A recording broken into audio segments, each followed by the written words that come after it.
On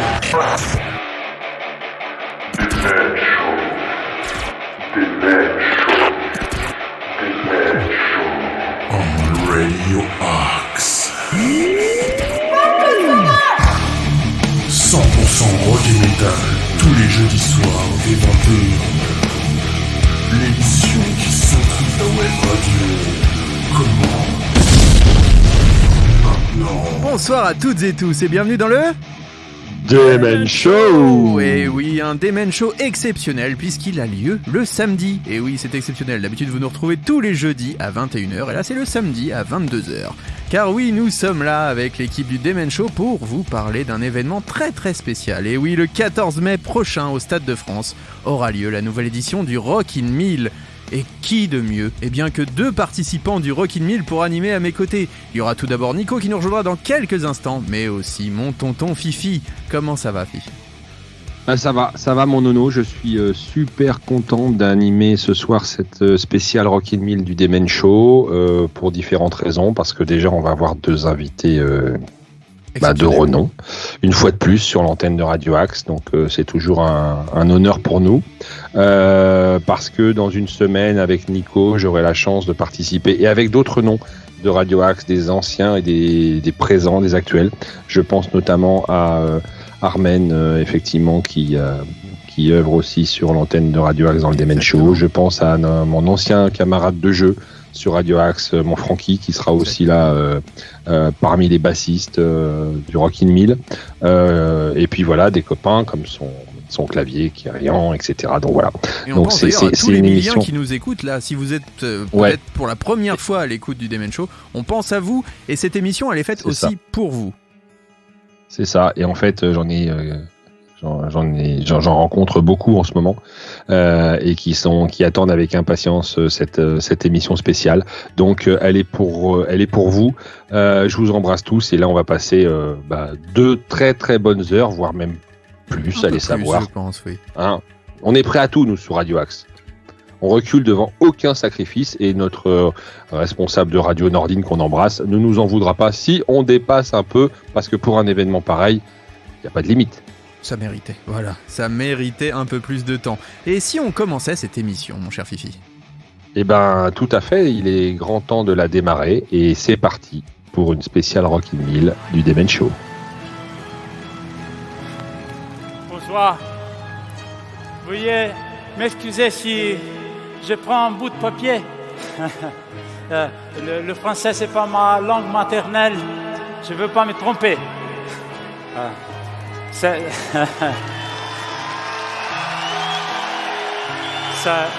pas facile de parler ici, hein.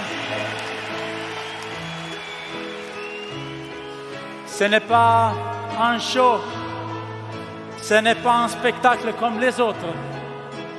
C'est comme ça que le monde dans lequel nous vivons devrait être. Ici, sur la scène, il y a des enseignants, des étudiants, des avocats, des travailleurs, des personnes que nous voyons tous les jours dans le métro, mais que nous ne remarquons pas. On n'imagine pas la richesse qu'il y a derrière les inconnus que nous croisons dans la rue. On ne réalise pas à quel point ils sont uniques et spéciaux. Et maintenant, ce soir, il est temps de devenir quelqu'un de spécial.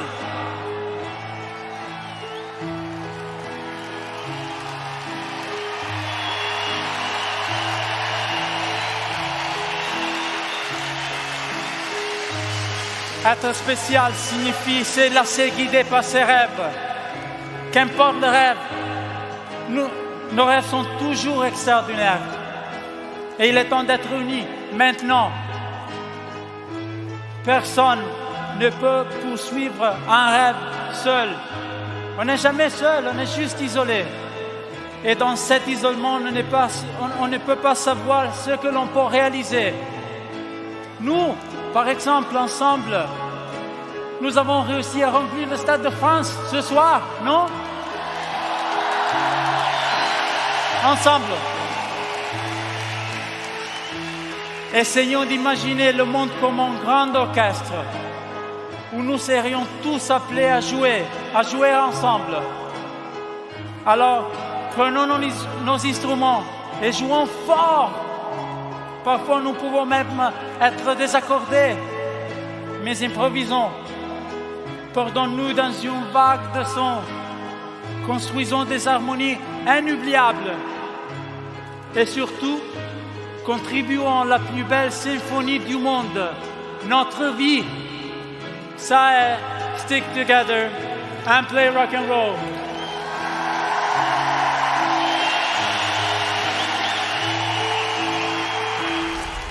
Salut le Stade de France! Ça va? Bienvenue à la première édition française du Rockin' 1000. Est-ce que le rock est mort? Journaliste, animateur radio, animateur de télévision, critique musicale, éditorialiste dans la presse écrite et scénariste français de bande dessinée, il a été notamment durant 24 ans le rédacteur en chef du magazine Rock & Folk. Philippe Manœuvre est avec nous ce soir pour cette émission spéciale Rockin' 1000 à une semaine de la seconde édition qui se déroulera samedi prochain au Stade de France. Bonsoir Philippe. Alors, bonsoir les amis. Déjà, avant toute chose, merci d'avoir accepté notre invitation. Et avant de rentrer dans quelque sorte sur une rétrospective de l'édition 2019 où tu étais déjà bien évidemment le maître de cérémonie, je te repose la question que tu posais à l'époque au public. Est-ce que le rock est mort ? Bah, écoute, là, je viens de faire 22 villes en France pour présenter mon nouveau bouquin. Et il y avait du monde partout. Enfin, on a même battu les records dans certaines villes, dans les FNAC, tu vois, d'affluence. Donc, je crois que le rock, il est en train de se réinstaller, tranquille. Il continue son bonhomme de chemin. Il n'est plus autant sous les projecteurs qu'à une époque. Mais en fait, ça lui va très bien. Ça permet de préparer des nouvelles grandes choses. Et puis, comme le Rockin' 1000, il y a quand même des événements nouveaux quoi, qui donnent beaucoup d'espoir. L'incroyable popularité de la Hellfest en France, le Rockin' 1000, enfin tout ça, c'est des signes, quoi. Il y a des émissions musicales sur toutes les grandes radios. Enfin, franchement, Arte qui nous diffuse beaucoup de documentaires sur le rock. Donc moi, je trouve que la situation, elle est moins pire qu'à l'époque où, soi-disant, c'était le rock qui battait tous les records, quoi. Ouais. Voilà. La jeunesse redécouvre le rock un peu. Écoute, oui, il y a une certaine jeunesse pour qui c'est la seule musique possible.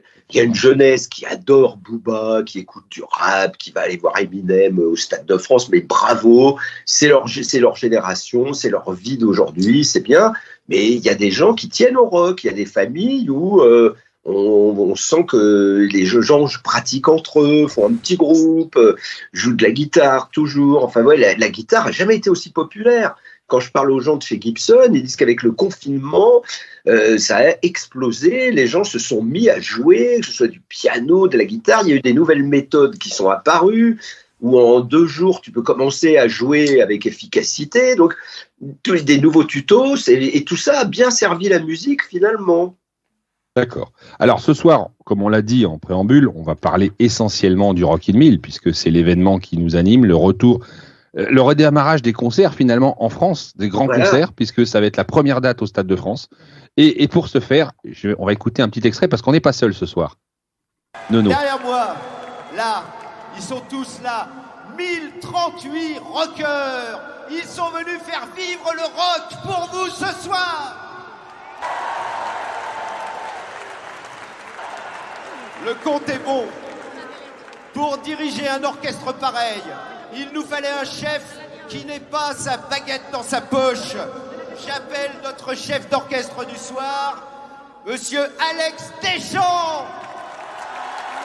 Et oui, il nous fait également l'honneur d'être avec nous ce soir. Merci Alex. Alors, nous on se connaît puisque j'ai eu la chance d'œuvrer sous ta direction, non pas au Stade de France, mais à Milan en octobre 2019. Comment vas-tu à une semaine de cette nouvelle grande aventure du Rockin' 1000 et peux-tu également te présenter à nos auditeurs qui te connaissent moins forcément que Philippe ? Et oui, coucou les garçons, bonsoir messieurs, je suis très heureux d'être avec vous. Je suis Alex Deschamps, le chef d'orchestre en 2019 la première édition de Rockin' 1000 à Paris animé par notre bon Philippe Manœuvre. Je suis hyper content qu'on passe ce petit moment audio ensemble. Ça me rappelle que des bons souvenirs et ça me met tout à fait en préparation pour ce qui nous attend dans quelques jours, un peu plus d'une semaine. Oui, c'est ça. 7 une jours. semaine. 7 jours, pile poil. Une semaine. Écoute, comment je me sens? Je me sens super bien. Je me sens forcément, par rapport à 2019, où c'était une première expérience, je ne savais pas vraiment où j'arrivais. Je m'en suis très vite rendu compte dès les premières heures de répétition, les jours qui ont précédé le show. Forcément, il y a un petit peu plus de stress, on sait à quoi s'attendre, on sait que ça va être un show exceptionnel, que tout ça, ça a été bien orchestré, bien mijoté en amont. 2 ans d'attente, 2020, deuxième édition qui devait avoir lieu, report 2021, le feuilleton continue, report 2022. On se dit, mais quand est-ce que ça va arriver? La tension monte encore plus fort. Et ça, comme je dis souvent, quand on prépare un show, cette petite tension, elle te met au bon endroit, elle te met à l'endroit de la concentration, à l'endroit de faire les bons choix pour te préparer comme il faut. Et puis, oui, voilà, je suis hyper excité, forcément un petit peu nerveux. Je sais que ça va redescendre. Moi, j'ai tendance à beaucoup me préparer, beaucoup à imaginer ce qu'il va falloir faire, là où vont être les problèmes. C'est un petit peu mon rôle aussi en tant que chef d'orchestre, c'est de devancer des éventuelles difficultés qu'on va rencontrer, puisque c'est quand même un gros challenge de réunir plus d'1 millier de musiciens et d'avoir 2 jours pour répéter tous ensemble avant de donner ce super show qui va être particulièrement exceptionnel. Alors, Alex Deschamps, c'est le maestro du Rock in 1000. C'est aussi, mais on en parlera en fin d'émission sur tes projets, etc. Mais moi, je connais aussi le Alex Deschamps des Franglaises. Oui, donc, 2 mots, les Franglaises, pour ceux qui connaissent pas. Eh ben, écoute, les Franglaises, c'est une comédie musicale, du théâtre musical qui est en place depuis une bonne dizaine d'années, qui a reçu le Molière du meilleur théâtre musical en 2015. Et puis depuis ce formidable prix, ça a été comme un tremplin pour ce spectacle qui remplit Bobino depuis plusieurs saisons d'affilée.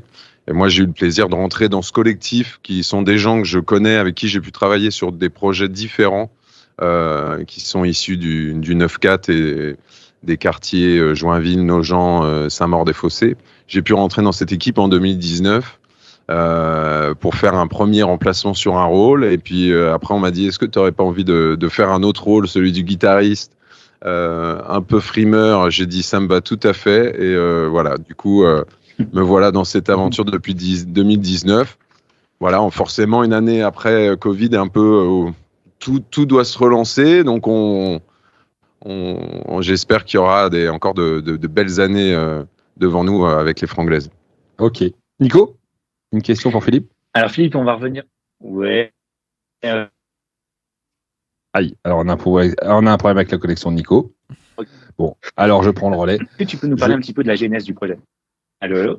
Oui, alors la jeunesse du projet, très vite, nous, à Rock & Folk, on avait entendu parler du Rock in 1000, et j'en avais parlé avec les gens de Paris Match, avec Benjamin Locoge, qui se disait, s'il recommence, on y va, on va voir ce que ça donne.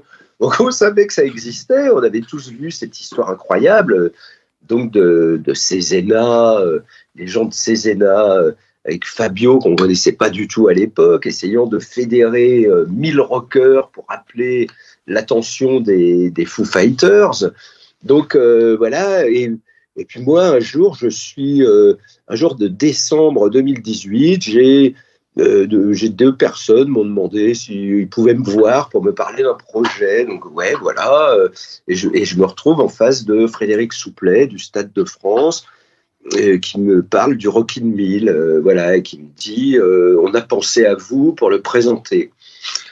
Là, j'en tombais des nues, tu vois. J'aurais dit, mais messieurs, je suis pas Jean-Louis Aubert, je suis un journaliste, je vois pas trop. Voilà, donc ils m'ont dit non, mais on pense que voilà, vous seriez la personne idéale pour être un peu le présentateur de cette édition. Là, j'aurais dit, mais vous envisagez combien de gens dans le stade?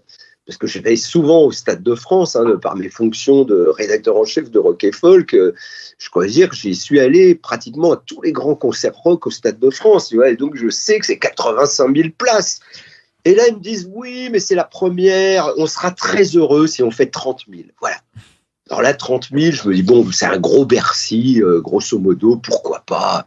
C'est amusant, c'est une nouvelle aventure, c'est quelque chose d'exceptionnel, c'est peut-être le couronnement de ma carrière de journaliste. Donc voilà, j'ai dit oui assez vite.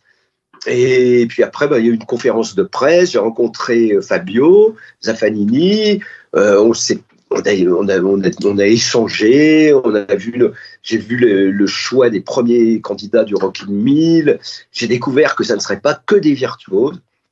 Ça, c'est une grande leçon. Parce que moi, en tant que juré de la Nouvelle Star, je me disais, tiens, mais les gens vont nous envoyer des bandes de démos, on va prendre tous les virtuoses, mais ils m'ont dit non, pas du tout. En fait, le rock n'est pas une musique de virtuose, Philippe. Le rock, c'est une musique carrée, 3 accords, et on va aussi prendre des gens qui sont d'honnêtes musiciens, pas exceptionnelles pointures géniales de tous les temps, d'honnêtes musiciens, ça fera bien l'affaire aussi. Il faut qu'il y ait de tout. Il faut qu'il y ait un peu de virtuose, des honnêtes musiciens, des gens très confirmés, des gens plus débutants. Il faut que ça soit un vrai mélange, comme dans la vie, comme si on faisait une coupe de la population, 1000 personnes sympathisantes du rock. Et donc, après, la sélection s'est faite, voilà, et puis ça a été la première édition, est arrivée sur nous le 29 juin 2019. Parfait. Écoute, tu as évoqué effectivement l'idée générique du projet qui a été mis en place par Fabio Zaffanini, parce que lui, fan des Foo Fighters, effectivement, était tellement désolé que les Foo Fighters ne viennent pas dans sa ville natale, avait organisé avait eu l'idée de ce truc complètement fou, parce que là, franchement, ils sont partis d'un truc. Voilà, c'est un quand truc tu de fou. réunis 1000 personnes. C'est ça. Dans un champ. Dans un champ, ils ont fait ça avec des moyens du bord. Des Foo Fighters. C'est ça. Et écoutez, moi, je vous propose sans plus attendre d'écouter tout de suite Learn to Fly des Foo Fighters, interprété par la bande des 1000. C'est tout de suite dans le Demen Show spécial Rock in 1000 sur Radio Axe.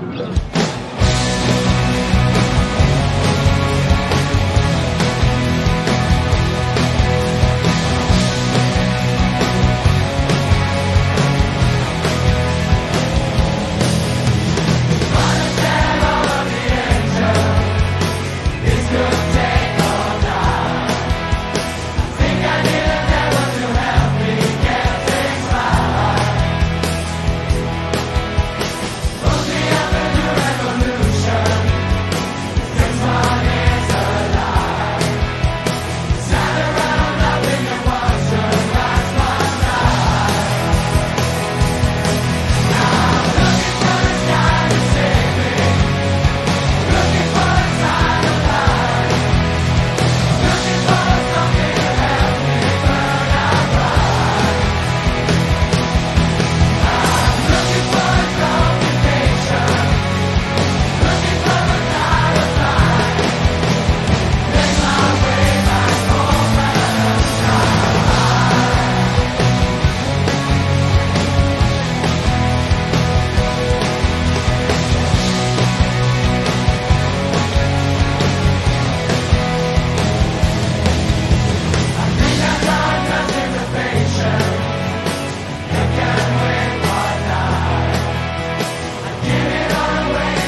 Et voilà, c'était Learn to Fly des Foo Fighters. On est toujours avec Philippe Manœuvre, Alex Deschamps pour cette spéciale Rock in 1000 sur Radio Axe. Alors, bien sûr, on peut pas parler des Foo Fighters aujourd'hui sans aborder le décès récent de son batteur, l'excellent Taylor Hawkins, survenu le 25 mars dernier à l'âge de 50 ans. Un hommage lui sera rendu samedi prochain, n'est-ce pas, messieurs ? Mais absolument, oui, parce que d'abord, il est impossible d'envisager un Rock in 1000 sans une chanson des Foo Fighters, hein, tout seigneur, tout honneur. C'est eux qui ont un peu donné l'impulsion première, qui sont un peu les parrains officieux de toutes ces manifestations Rock in 1000. Et donc, la disparition de Taylor Hawkins, mais c'est ravageur, parce que vraiment, ce groupe, les Foo Fighters, c'était vraiment deux personnalités antagonistes et amis, c'est Dave Grohl et Taylor Hawkins. Dave Grohl, qui était le meilleur batteur surgi depuis John Bonham, qui était le batteur de Nirvana, et à la fin de Nirvana, il a décidé de devenir chanteur-guitariste, et donc il lui fallait trouver un alter ego, quelqu'un qui était aussi doué que lui à la batterie. Et ça a été Taylor Hawkins, qu'il a repéré avec Alanis Morissette, je crois. Il jouait de la batterie avec Alanis Morissette en tournée. C'était le batteur de tournée d'Alanis Morissette. Et dès qu'il est arrivé pour jouer avec les Foo Fighters, Taylor Hawkins s'est pris au jeu. C'est devenu le groupe de sa vie. Dave Grohl, c'est devenu son meilleur ami. La famille des Foo Fighters, c'est devenu sa famille. Et voilà, c'était le batteur. Il avait l'air de s'éclater dans chaque concert. C'était vraiment la machine à batterie. Ouais. Il était là. C'était un peu le nouveau Keith Moon, Taylor Hawkins. Voilà, c'est un batteur exceptionnel. Et il savait chanter aussi. Il savait très bien chanter. Alex, toi, t'étais marqué par les Foo Fighters, par Taylor Hawkins aussi. Écoute, on va dire que j'ai plus été marqué par Nirvana, on va dire, dans ma culture rock. Foo Fighters, on va dire, je suis peut-être passé à côté, mais dès que j'ai commencé à prendre la dimension de ce qu'était ce groupe, et je pense qu'il a un énorme succès, beaucoup plus impressionnant de ce que je lis aux États-Unis, c'est vraiment un groupe phare. J'ai pris la mesure de ce qu'était ce groupe au niveau mondial et ce qu'il représentait pour les générations peut-être qui sont arrivés après moi aussi en termes de rock, on va dire ceux qui sont nés fin des années 80, début 90, qui n'ont pas vraiment connu Nirvana et Dave Grohl dans ce rôle-là, mais plutôt dans celui des Foo Fighters. Moi, comme à chaque fois qu'il y a une disparition comme ça dans un collectif, dans un groupe, je suis hyper affecté parce que c'est trop jeune. C'est trop jeune pour partir même si on est une star du rock, aujourd'hui on a envie de vivre nos rockers plus longtemps, affectés parce que je sens à travers ce que je suis dans les réseaux que Dave Grohl est très affecté aussi par cette disparition, on le comprend. Et il a qualifié, il a dit que c'était son frère. Il a dit clairement c'était un frère pour lui et je pense que c'était très sincère. Alors, moi, si je peux me permettre, les Foo Fighters, pour moi, c'est le premier groupe de rock enthousiaste. Il n'y en a jamais. C'est un groupe qui est motivé, qui est chaleureux, qui est toujours là, qui aime bien tenter des expériences. C'est l'antithèse de ce qu'on a connu, le style Lou Reed, de Lou Reed à Nirvana, c'était les groupes nihilistes, apathiques, indifférents à tout ce qui se passait. Pas les Foo Fighters. Les Foo Fighters, c'est vraiment des gars qui sont là pour les gens qui les aiment, Oui. D'ailleurs, Philippe, je t'interromps, mais il y a une anecdote parce qu'on le voit bien dans le reportage où ils ont visionné l'image de Learn to Fly à Cézanne. Il y a un batteur avec une iroquoise. Et le jour du concert, où ils reviennent faire le concert à Cézanne, il aperçoit le jeune batteur avec l'iroquoise qui est dans le public. Et il lui dit, mais c'est toi qui étais sur la vidéo, monte sur scène. Et il le fait jouer avec eux. Et ça, j'ai trouvé ça fabuleux. Et ça démontre tout à fait ce que tu disais. Oui, c'est un groupe qui est quand même très très proche de son public et c'est vraiment super de pouvoir toucher des musiciens comme ça qui ont quand même cette énergie et cette volonté de faire du rock, mais qui sont plus accessibles et il n'y a pas d'apparat, il n'y a pas de tenue, il n'y a pas de maquillage comme à la grande époque. On vient simplement, on a le t-shirt, le Bermuda, l'énergie elle est dans ce qu'on donne, dans ce qu'on offre au public. J'avoue que j'aurais aimé pouvoir les voir tous les deux sur scène et j'espère que je pourrais quand même voir Foo Fighters avec leur prochain batteur. Ouais.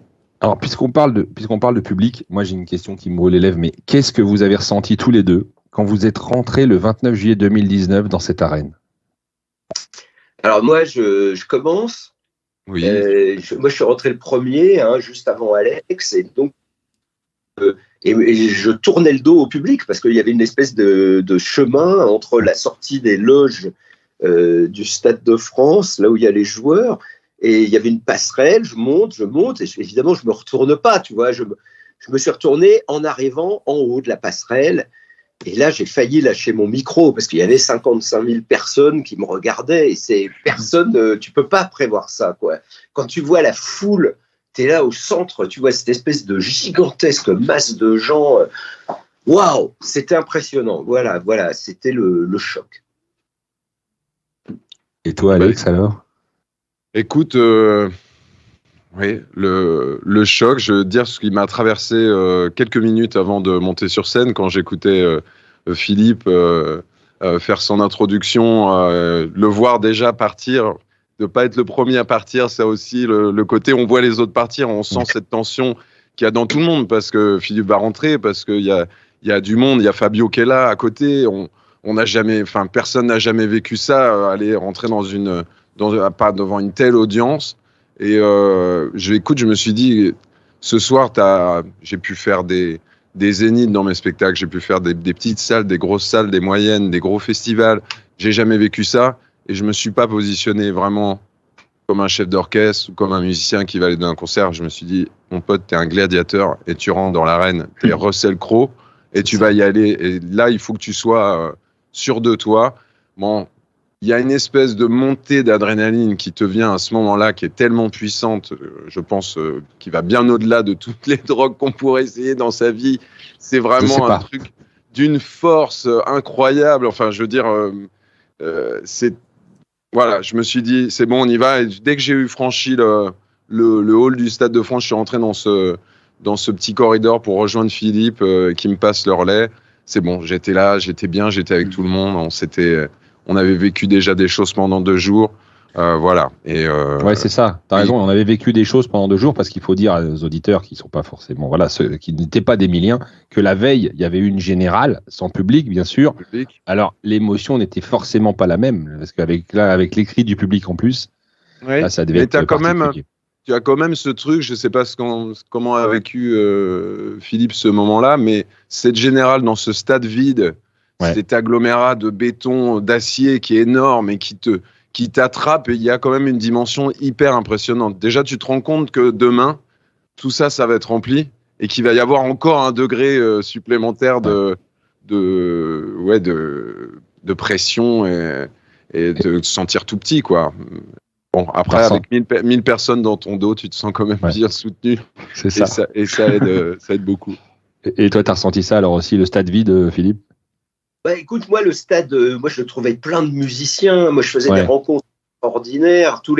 Il y avait un vieux bassiste qui avait vu les Beatles à l'Olympia. Ça se voyait à 10 km. Il avait la basse Rickenbacker de McCartney. Il la tenait exactement comme lui. Il avait une casquette Beatles. Je me souviens de personnages, de personnalités incroyables. Un guitariste venu de Detroit, aux États-Unis. Enfin, des gens qui venaient comme ça. On était tous, d'abord, en plus, on luttait contre la chaleur. Il y avait ça qui nous en fait empêchait de nous monter le bourrichon et d'avoir le trac. C'est-à-dire qu'il y avait un tel problème de chaleur.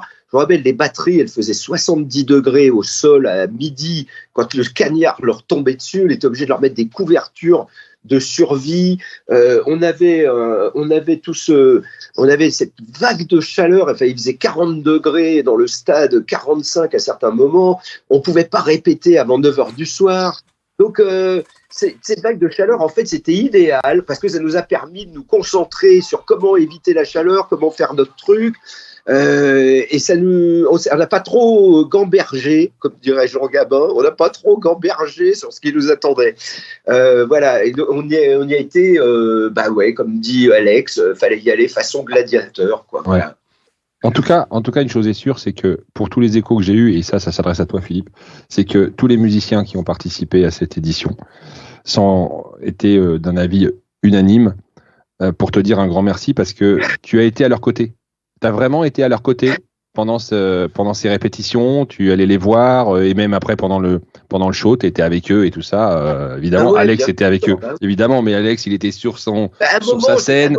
Il fallait qu'on le voit bien haut Il fait des sauts de carpe, il saute en l'air. Ah oui. Il est impressionnant. On pourrait croire que c'est le chanteur des Red Hot Chili Peppers, mais non, c'est Alex Deschamps. Et à un moment, il y a eu un morceau des Stones, je me suis dit, allez, j'y vais.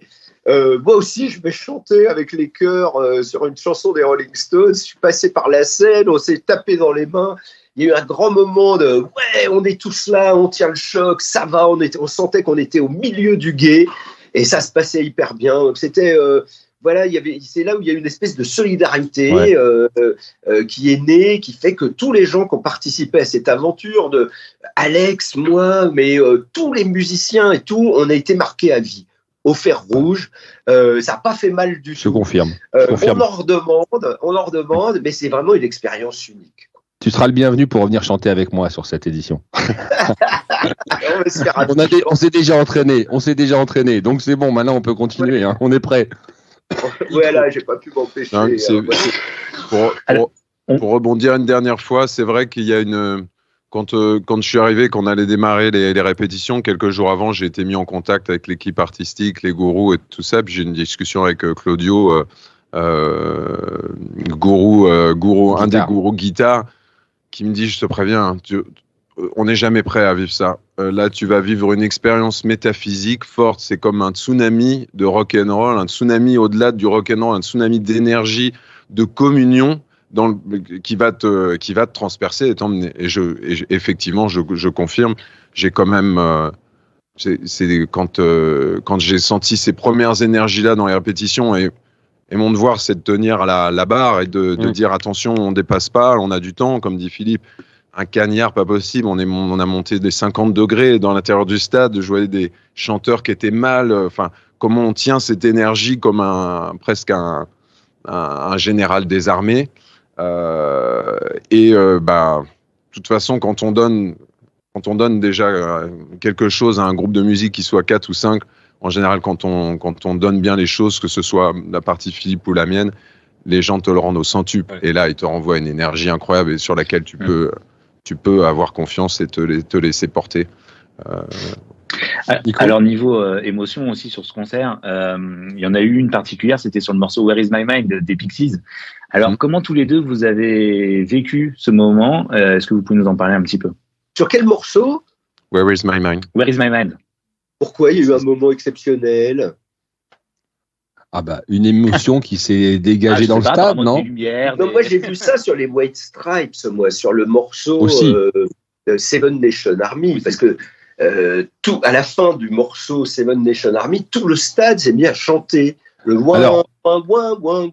J'ai prévu de t'en parler à la fin, Philippe, de ça. Mais parce que c'est de l'avis des musiciens qui étaient présents, le morceau. Ça a été un vrai temps fort et ils ont trouvé que c'était la séquence musicale, émotionnelle qu'ils ont, eux, tous quasiment unanimement ressenti. Et je ne savais pas si vous l'aviez ressenti aussi. Pas du tout. Ah. Moi, j'ai ressenti la version de Jumpin' Jack Flash des Rolling Stones. À chaque fois, on avait l'impression que le groupe s'envolait, quoi. Il y avait une espèce de... Tout le monde se réveillait, mettait le boulet. Après... Les musiciens ont ressenti des choses différentes de moi, mais c'est évident, parce que moi j'ai un rôle très spécial dans cette histoire et je ne suis pas au centre des musiciens pour ressentir comme eux. Moi, en tant que co-présentateur, super spectateur de choc, j'ai eu un choc avec les White Stripes, parce que là j'ai vu qu'il y avait une communication qui s'instaurait magiquement entre le stade et les musiciens, c'est la foule, le public et les musiciens. Il y a eu un moment sur les Rolling Stones incroyable. Il y a eu le medley Led Zeppelin, Jimi Hendrix à la fin, où là, mais vraiment, tout le monde, c'était le dernier morceau, tout le monde se donnait, c'était vraiment les derniers milligrammes d'énergie, tout le monde était en stase, on lévitait tous à 10 cm du sol, enfin voilà.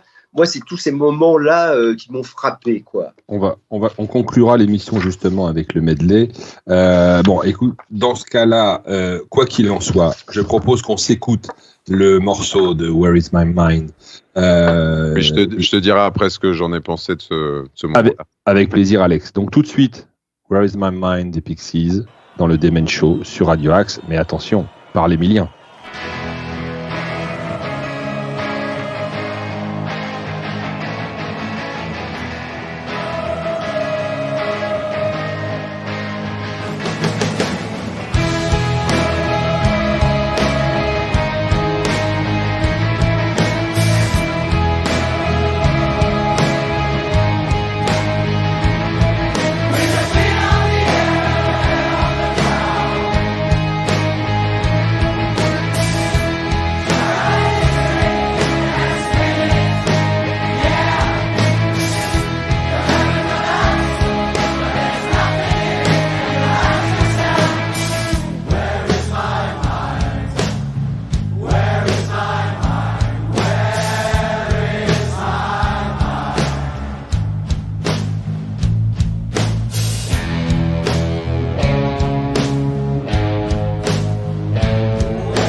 Where is my mind des Pixies par le Rockin' Mill sur Radio Axe dans le Demen Show.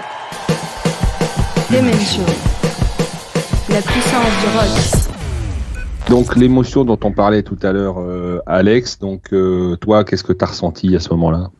Écoute, déjà, je sais pas si tu te rappelles d'une chose, pendant la répétition, j'ai énormément... Ah bah, tu n'étais pas là, excuse-moi, non, Philippe. Moi, j'y étais pas. Nicolas n'y était pas. Qui non plus, non, aucun de nous. Il y avait Philippe qui était là. Aucun de vous n'y était, mais c'est vrai que on a essayé de parler d'émotion. C'est pas simplement arriver à 1000 et faire un énorme volume. Il y a de grandes capacités à travailler des choses aussi dans la vibration, dans l'attention, dans l'émotion.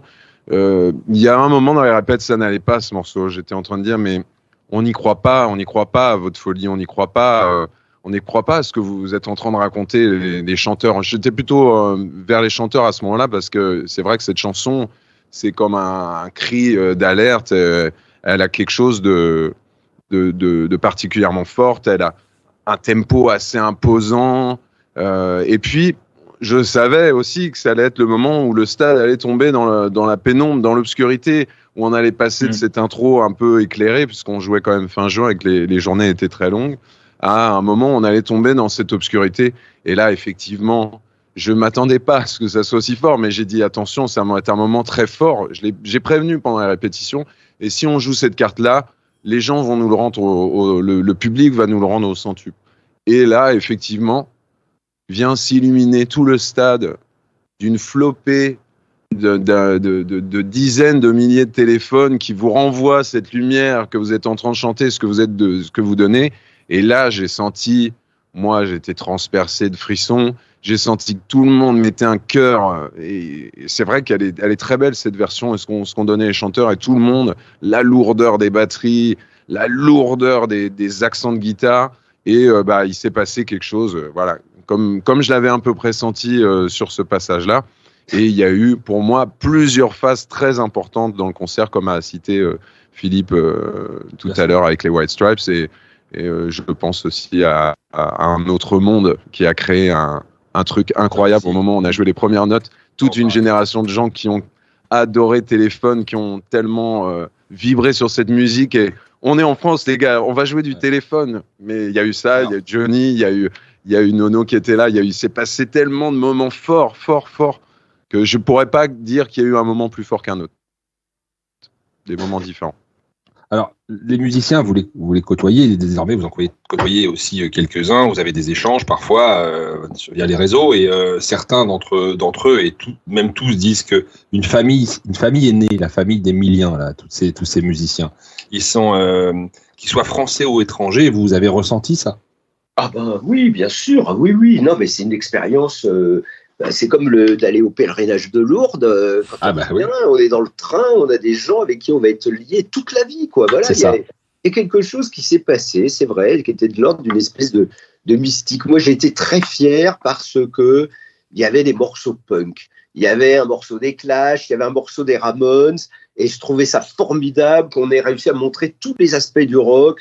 Un rock classique, le rock des Stones, le rock des Who, un rock de Led Zeppelin, un rock un peu plus avant-gardiste, Pixies, Nirvana, Foo Fighters. Enfin, il y avait toutes les facettes du rock. Il y avait le rock punk, le rock grunge. Voilà. Donc moi, c'est ça qui me plaisait énormément.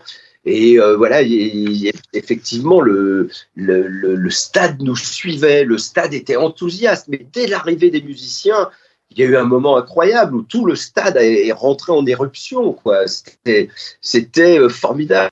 Quand la voix a dit voici les batteurs, je sais pas, le stade a été secoué d'émotions, quoi. Il y a eu des émotions à tous les niveaux. Donc c'est vrai que les gens qui sont venus à ce spectacle ont vécu quelque chose. Hein. Ouais. Alors, juste là, les musiciens, ça leur a donné, en tout cas les Frenchies, ça leur a donné une idée ça a donné l'idée à un d'entre eux, qui s'appelle Yann Daniel, alias Yaovan, d'écrire un morceau spécifique. Vous connaissez ce morceau qui s'appelle What ? Oui. Voilà. Et donc, alors, je ne sais pas ce que vous allez penser. Je rappelle que tous les musiciens qui sont présents dans le Rockin' Mill sont tous des musiciens amateurs. Et donc, ce titre, vous l'avez accueilli comment quand il vous l'a présenté Avec surprise. On était en plein confinement, on était tous bloqués chez nous, il se passait strictement rien. Moi je savais que ça serait pas avant 2022 parce que on voyait tous les artistes américains avaient dit on se reverra en 2022 et on voyait pas plus, on rentrait dans l'épidémie, etc.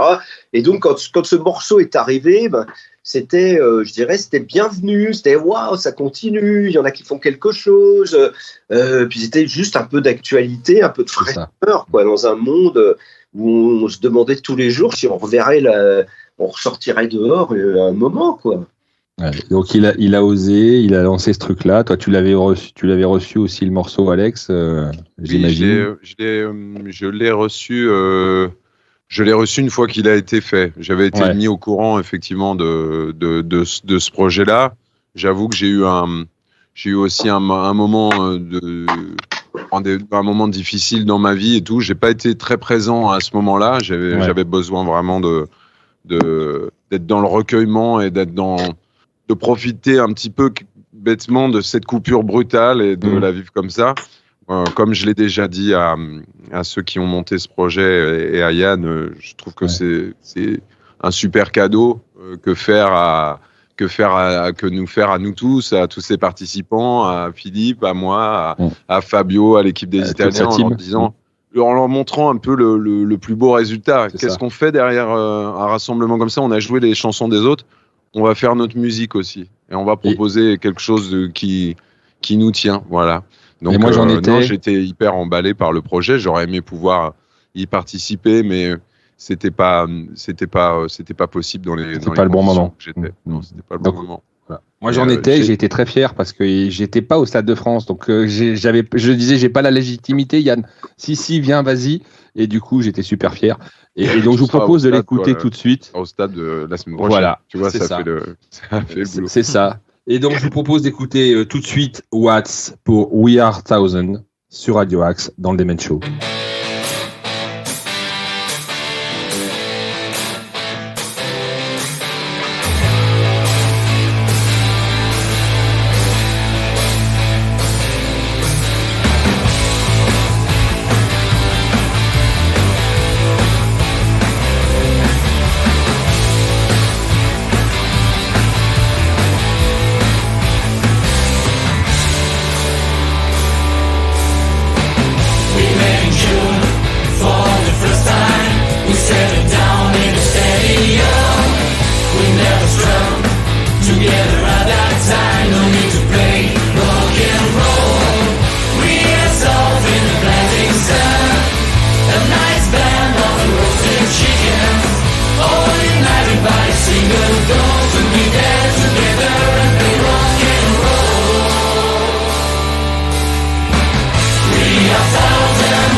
Ovan et les Milliens avec We Are Thousand sur Radio Axe.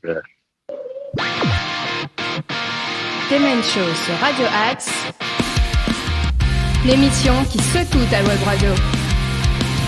Nono, vous voulez me dire quelque chose? Oui, j'ai une petite question à vous poser. Comment se passe le choix des chansons pour la France? Est-ce que vous êtes consulté à la base et comment après sont réalisés les tutos? J'imagine que ça doit quand même être assez long de choisir la playlist idéale pour un tel concert.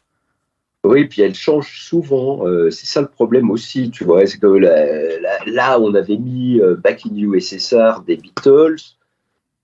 Quand tu lis les paroles de la chanson, tu te dis si ce matin-là, il y a un obus qui tombe sur une école maternelle en Ukraine, tout le monde va pleurer dans le stade. Alors, on fait pas ça pour ça non plus, tu vois. Donc on est obligé par prévoyance de dire bon on va enlever cette chanson. Voilà. Donc après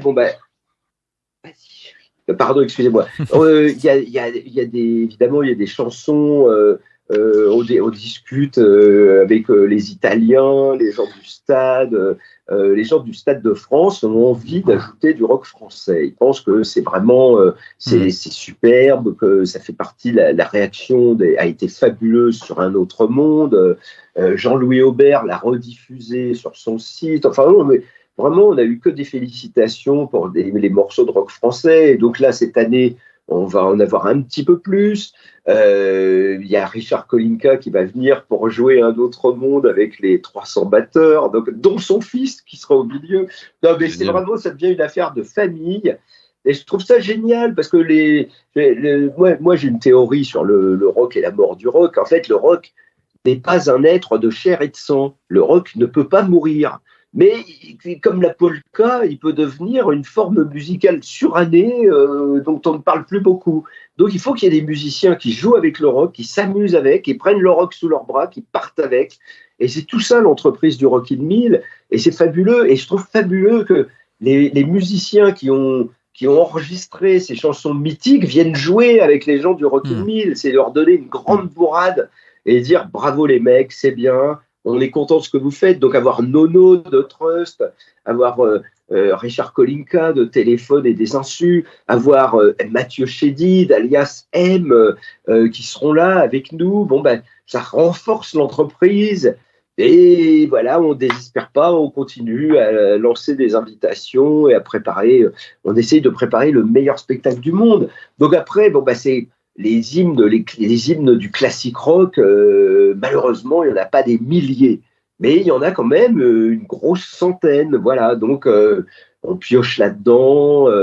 Il y a des choses qu'on a vraiment envie d'entendre. Et c'est pas de bol pour les Beatles, parce qu'il n'y avait pas de Beatles dans la première édition. Et à cause de cette histoire, et à cause de Vladimir Poutine, il n'y aura pas de Beatles dans la deuxième édition non plus. Bon. Mais c'est partie remise. Et je pense que pour la troisième, on aura Paul McCartney qui viendra nous aider à faire Taxman, et puis voilà. Là, tu viens de prendre un engagement, là, t'es obligé. Ouais, Alex. Moi, je ne rentre. Pardon ? Dis-moi. Non, vas-y, je t'en prie. Non, j'ai dit, moi, je n'entre pas du tout dans la délibération de cette liste. Tout ça, c'est vraiment le travail de Philippe, du Stade de France des Italiens. Bon, c'est vrai qu'il y a un répertoire avec des outils pédagogiques qui est existant. Donc le jeu, c'est on prend des morceaux du répertoire existant du Rock in 1000 qui n'auraient pas été joués en 2019, puisqu'il y a un répertoire un peu plus étendu, il y avait déjà à l'époque. Et on se met des petits challenges, on se met des nouveaux challenges et on essaye de monter une chanson d'Erita Mitsuko ou une chanson pour les nouveautés françaises.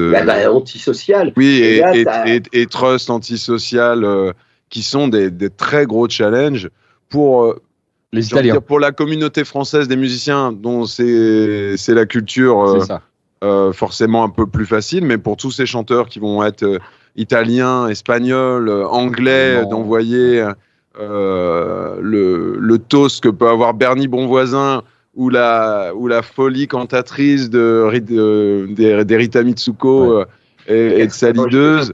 C'est un sacré challenge et ça nous pousse à aller encore plus loin, à aller chercher plus loin. Donc, moi, je trouve ça génial qu'il y ait comme il y en a eu en 2019, qu'il y ait de nouveau des répertoires du rock français et de la pop rock française un peu plus généralement, puisque M est quand même un des piliers de la pop rock française. Et quel plaisir il nous fait d'être là. Tu fais bien de soulever cette difficulté, ce challenge, parce que je pense vraiment, parce que j'échange depuis que j'en ai connu en Italie, à Milan, j'échange avec certains miliens étrangers. Ils souffrent, ils luttent tous vraiment sur Antisocial, parce qu'il y a une vraie difficulté de prononciation, que déjà pour nous, elle n'est pas forcément aisée à reproduire. Mais alors pour eux, c'est un combat permanent. Tous les jours, ils passent des heures sur le morceau pour arriver à prononcer les textes de Bernie. Donc bravo, chapeau à eux, parce qu'eux, ils font un sacré boulot pour s'en sortir. Je suis sûr qu'on peut avoir confiance. Il y a ce challenge et beaucoup d'autres dans ce qui nous attend. Et tout ça, ça fait avancer. Et puis on a le temps de répéter ensemble, de voir les choses. Il y a un gros vivier de chanteurs français, comme je l'ai dit dans un petit commentaire que j'ai laissé il y a peu de temps sur un groupe.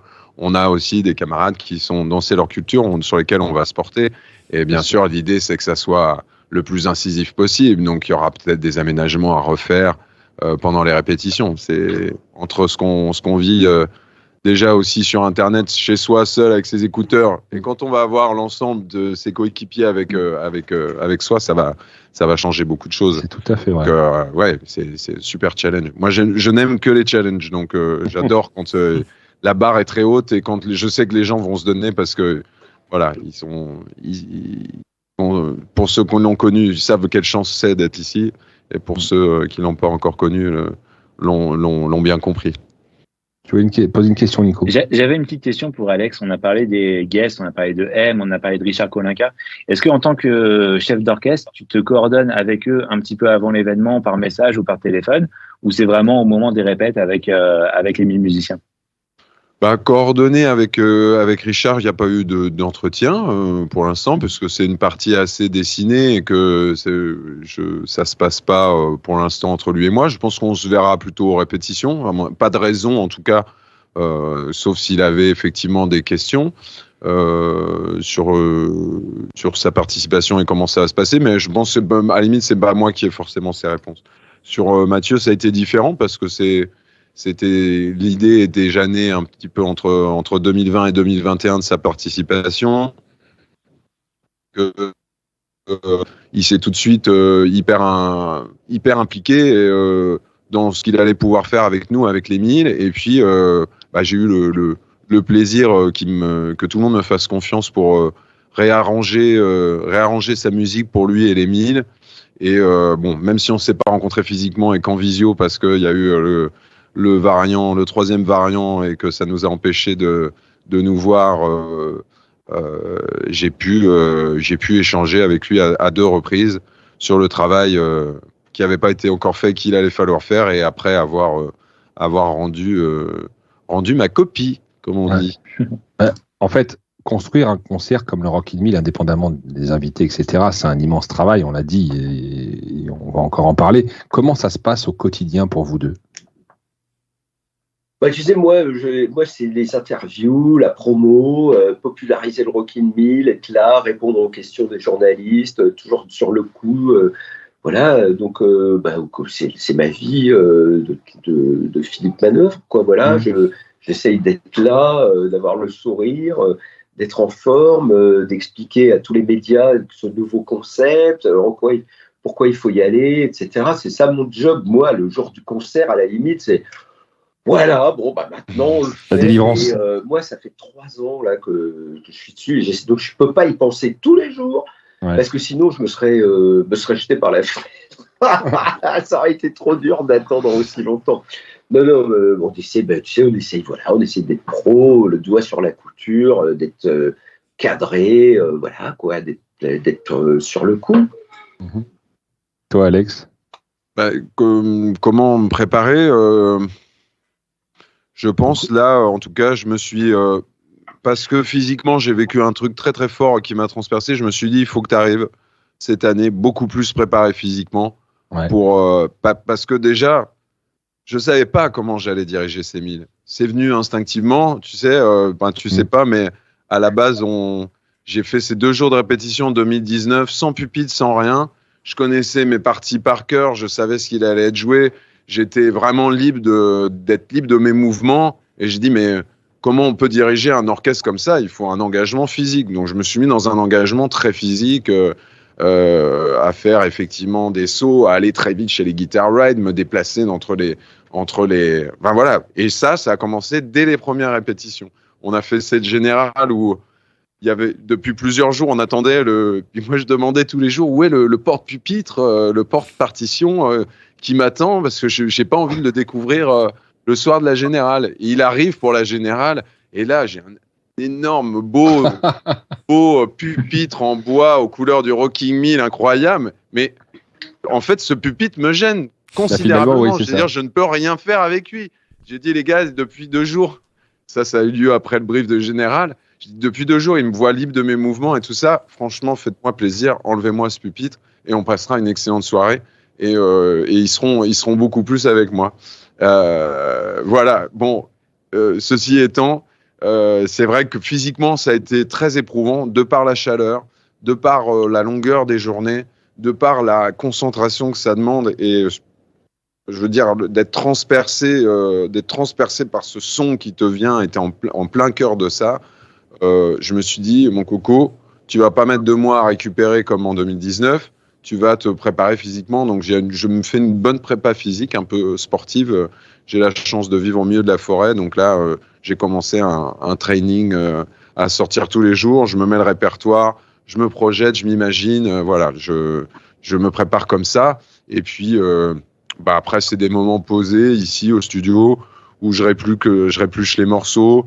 Je vais réécouter d'autres morceaux du répertoire des artistes qu'on va jouer. J'essaie de me plonger un peu plus en profondeur dans ce qu'on pourra faire, sachant que 2 jours, c'est court. Donc, il faut, comme j'ai dit précédemment, il faut essayer de se dire, là, on va avoir des soucis, là, c'est important, là, il va falloir mettre l'accent là-dessus. Et voilà, avec un désir vraiment de monter une marche et de faire un show exceptionnel, encore plus exceptionnel qu'en 2019 au Stade de France, qu'à Milan, puisque j'ai eu l'occasion de diriger l'orchestre après le Rocking Mill à Milan dans une toute autre configuration. Mais où j'ai pu arriver avec des jeunes connaissances du truc et enclencher un nouveau travail. Tu l'as vécu, toi, avec moi, Philippe. Et là, on remet un autre palier, on se met des challenges. De toute façon, des challenges, là, on en a. Dans le répertoire, dans le fait d'avoir des guests, d'avoir Mathieu Chédid qui va jouer presque un quart d'heure avec nous. Voilà. Il va falloir. Je vais être certainement très exigeant et assez peut-être un peu plus dur que d'habitude pour qu'on soit vraiment dans les clous et qu'on puisse tout faire comme il faut, quoi. Ok. C'est beaucoup de psychologie, tout ça. On va refaire une pause musicale. Et le titre suivant que je vous propose d'écouter me tient particulièrement à cœur. Et Alex, tu me comprendras puisque tout comme moi, tu es fan de son auteur. Je ne pouvais pas m'empêcher de diffuser ce soir sur l'antenne de Radio Axe un titre, et je suis sûr que Philippe est aussi fan de cet auteur. C'est Rebel de David Bowie, évidemment mon idole. Donc, un mot, messieurs, sur ce morceau. Philippe, Rebel. Je me souviens, c'est la veille du concert, on est dans la nuit, enfin on va répéter, il est 22h30 quand on commence à jouer Rebel, ou 21h30, je sais pas, enfin je sais plus l'heure exacte, mais on joue Rebel, et à ce moment-là, mon téléphone sonne, et c'est ma fille, et elle arrive de Los Angeles, elle est dans le taxi, elle arrive de Roissy, elle me dit « Papa, on a toutes les fenêtres ouvertes, c'est vous qui faites un boucan pas possible avec David Bowie, là ?» Et je me dis « Waouh, on nous entend à plusieurs kilomètres à la ronde.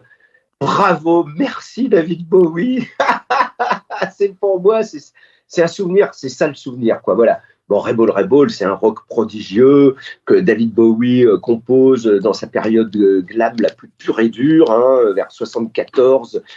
C'est l'époque de Aladdin Sane, qui est peut-être son meilleur album, connu des connaisseurs comme tel. Enfin voilà, et donc c'est un morceau imparable. C'est comme si Bowie avait vraiment s'était dit, je vais fabriquer une mécanique, détruire les hit parades, et on ne s'arrête que quand on est numéro 1, tout là-haut. Et voilà, et je trouve sa présentation à l'époque où il a un œil de il a un œil caché par un masque de pirate, il a les cheveux rouges carottes, il arrive avec une espèce de guitare invraisemblable.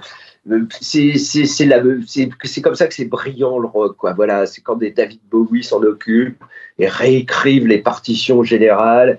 Et puis 40 ans après, tu te dis bon sang, le morceau, il tient le choc, quoi. Et toi, Alex, David Bowie. Oui, il a. Je ne vais pas redire ce qu'a dit Philippe puisqu'il parle bien mieux que moi du rock, mais il a un côté très fédérateur ce titre. Il a un côté universel, bâti sur un simple tambourin et une pulsation presque qui sonne un peu Motown 60s. Il a un truc, il a une empreinte qui l'a rendu intemporel. Je me rendais pas compte à quel point il était intemporel, mais je me suis rendu compte pendant le Rockin' Mill qu'il l'était vraiment. Ouais. C'est un morceau parfait. Il y en a tellement d'autres, des hymnes à la beauté du rock dans le répertoire de David Bowie. Je trouve que c'était le bon titre cette année, enfin l'année passée en 2019. Pour entamer un travail sur Bowie, mais il y a d'autres choses qui nous attendent sur le sujet. Ouais, c'est ça. Et celui-là, je m'en souviens parce que, pour tout te dire, j'ai eu les larmes aux yeux, le morceau qu'on a interprété à Milan, qui sera reproduit cette année au Stade de France, et là, j'en ai eu les larmes aux yeux parce que celui-là, je ne vais même pas en parler. En tout cas, toi, tu l'as pratiqué, David Bowie, parce que pour nos auditeurs, tu fais toujours ou tu faisais partie d'un tribute David Bowie? Ah, écoute, je fais toujours partie d'un tribute to David Bowie qui s'appelle Bowie to Bowie. C'est ça. Une espèce de petit clin d'œil à la chanson Bowie comme Bowie, mais pour marquer quelque chose d'un peu Frenchy. Et on a eu l'occasion de se produire dans quelques clubs festivals, un club en Belgique, à Paris aussi. Pour l'instant, le projet il est un petit peu en stand-by parce que tout le monde essaye de raccrocher, tous les musiciens raccrocher leur projet après 2 ans d'arrêt. Que c'est pas faire un tribute to David Bowie, c'est pas faire un tribute to the Beatles en France ou même un tribute to Johnny Hallyday. Ça, c'est quelque chose d'un peu plus ciblé en fait. Et malheureusement, je trouve qu'en France, sur les projets de tribute, on manque d'un public, on manque de festivals pour s'exprimer.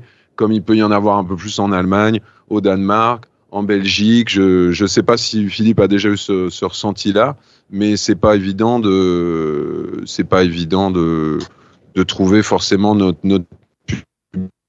public. C'est vrai. Non, c'est vrai. Et moi, je il y a eu des découvrir Bowie en profondeur finalement assez récemment. Ouais. Il y a eu des manifestations qui ont essayé de faire des festivals tribute. Ça fonctionne pas encore très très bien. Mais je vois des groupes tribute arriver dans les grands festivals. Maintenant, ça devient presque obligatoire d'avoir un tribute à Queen dans presque tous les grands festivals. Donc, ça décolle. On est dans une nouvelle ère du rock.